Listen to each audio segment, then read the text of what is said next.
Daily Challenge Physics Day 15. In continuation with the 60 days of lockdown full syllabus breakdown series, daily challenge के series का आज 15वां दिन है और आज हम एक फिजिक्स का चैलेंजिंग क्वेश्चन डिस्कस करेंगे। तो भाई जहाँ तक क्वेश्चन की बात है, उस क्वेश्चन को हमने यूट्यूब के कम्युनिटी पोस्ट पे पोस्ट किया था लगभग 1-2 घंटे पहले।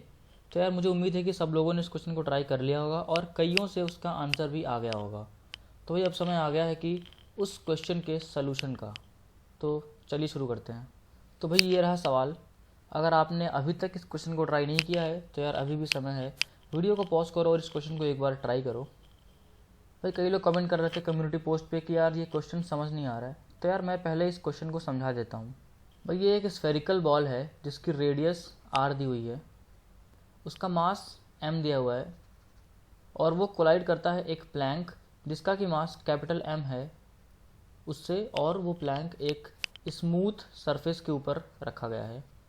तो भाई जब ये बॉल इस प्लैंक से टकराता है उससे जस्ट पहले उसकी वेलोसिटी v0 नीचे की तरफ और उसका angular velocity omega naught clockwise direction में दिया हुआ है, और कह रहा है कि आफ्टर द इम्पैक्ट जो नॉर्मल वेलोसिटी है that is v0 it is reversed with same magnitude. ये ऊपर की तरफ हो जाएगी सेम मैग्नीट्यूड v0 के साथ, और द बॉल स्टॉप्स रोटेटिंग। तो स्टॉप्स रोटेटिंग का मतलब कि उसका जो ओमेगा है आफ्टर इम्पैक्ट ज़ीरो हो जाएगा। तो भाई हमें निकालना है distance on the plank between the first two impact.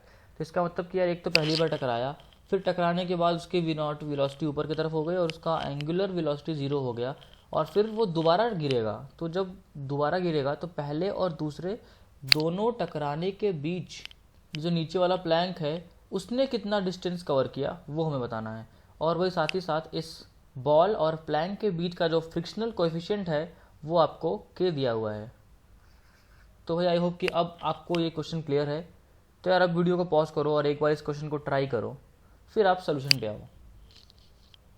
तो भाई अगर बात करें इम्पैक्ट के जस्ट बाद के कंडीशन की और उस समय हम इस सिस्टम पे फोर्सेस दिखाएं, तो यार पहली बात तो ये कि तो भाई इस स्फीयर पे ऊपर की तरफ नॉर्मल फोर्स लगेगा, और फ्रिक्शन की अगर हम बात करें तो यार हम देख पा रहे हैं कि ये जो बॉल है वो कुछ क्लॉकवाइज घूम रहा है। अगर क्लॉकवाइज घूम रहा है तो आप फील कर पा रहे होगे कि नीचे वाले प्लैंक को ये पीछे की तरफ धक्का देगा, इसलिए इस पर फ्रिक्शन लगेगा पीछे की तरफ और इस पर फ्रिक्शन लगेगा आगे की तरफ।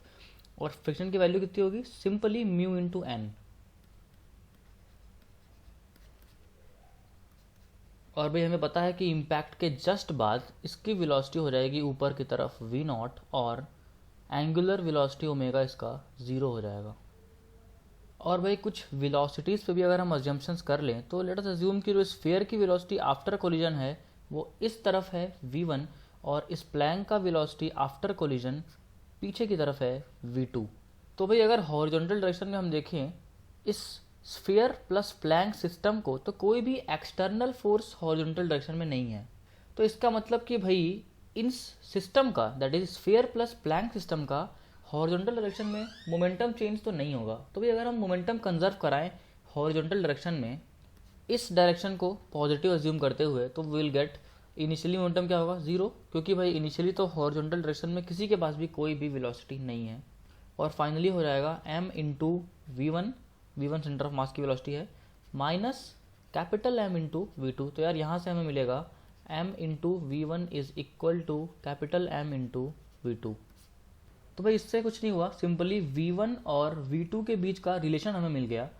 तो भाई अब हम बात करते हैं इम्पल्स की। तो यार अगर हम इम्पल्स को देखें तो यार ये जो स्फेरिकल बॉल है वो इस नीचे वाले प्लैंक पे टकराया, पहले इसकी वेलोसिटी नीचे की तरफ v0 थी और बाद में ऊपर की तरफ v0 हो गई।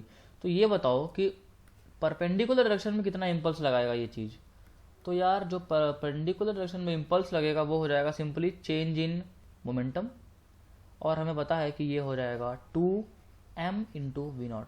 तो भाई इतना इम्पल्स इस डायरेक्शन में ये स्फीयर लगाएगा।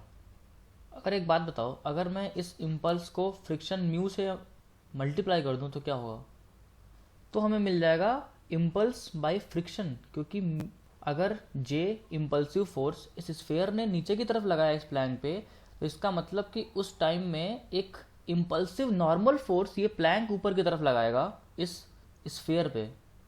और भाई अगर इम्पल्सिव नॉर्मल फोर्स को हम म्यू से मल्टीप्लाई करें तो वो देगा इम्पल्सिव फ्रिक्शनल फोर्स। तो भाई म्यू जे हो गया impulsive force impulsive frictional force जो कि ये स्फीयर एक्सपीरियंस करेगा, तो इसको हम लिख सकते हैं हॉरिजॉन्टल डायरेक्शन में स्फीयर का चेंज इन मोमेंटम, तो ये हो जाएगा small m into v1 simply.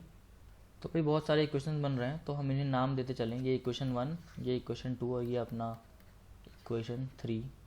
तो भाई अगर हम बात करें एंगुलर इम्पल्स की, तो एंगुलर इम्पल्स क्या होगा, तो भाई हम देख पा रहे हैं कि म्यूजे का जो इम्पल्सिव फोर्स है वो इस पॉइंट के अलॉन्ग लगेगा इस हॉरिजॉन्टल डायरेक्शन में।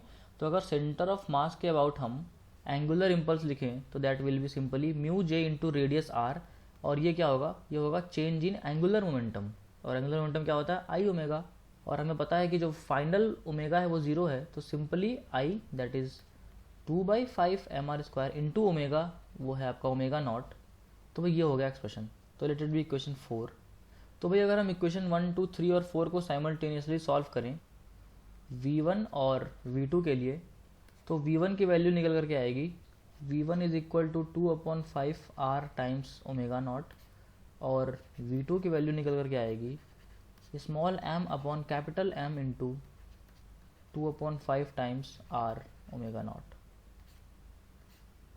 तो भाई अगर हम इस डायग्राम पे वापस आएँ, तो यार हमें पता है कि पहले इम्पैक्ट के बाद इस प्लांक की वेलोसिटी लेफ्टवर्ड्स आ गई v2, और जिसकी वैल्यू हमें पता है। और अगर हम निकाल लें कि जब ये स्फेरिकल बॉल यहाँ पहली बार टकराया और फिर दूसरी बार टकराएगा, उसके बीच का टाइम क्या है, और सिंपली उस टाइम को हम इस वेलोसिटी से मल्टीप्लाई कर दें, तो हमें मिल जाएगा डिस्टेंस जो पूछी जा रही है। तो यार अगर मैं बात करूँ टाइम की, तो हमें पता है कि इम्पैक्ट के जस्ट बाद v0 वेलोसिटी से ऊपर गया ये अपना स्फेयर, जिसका कि मास m है। तो यार अगर मैं इसे प्रोजेक्टाइल कंसीडर करूँ, तो इसका टाइम ऑफ फ्लाइट क्या होगा, 2 times of vy that is v0 upon g। तो भाई ये तो हो गया टाइम, तो इसका मतलब कि इतने समय के लिए ये स्फेरिकल बॉल हवा में था। तो अब हमें निकालना है distance travelled by this spherical ball on the Planck. ध्यान दीजिएगा, ऑन द प्लैंक।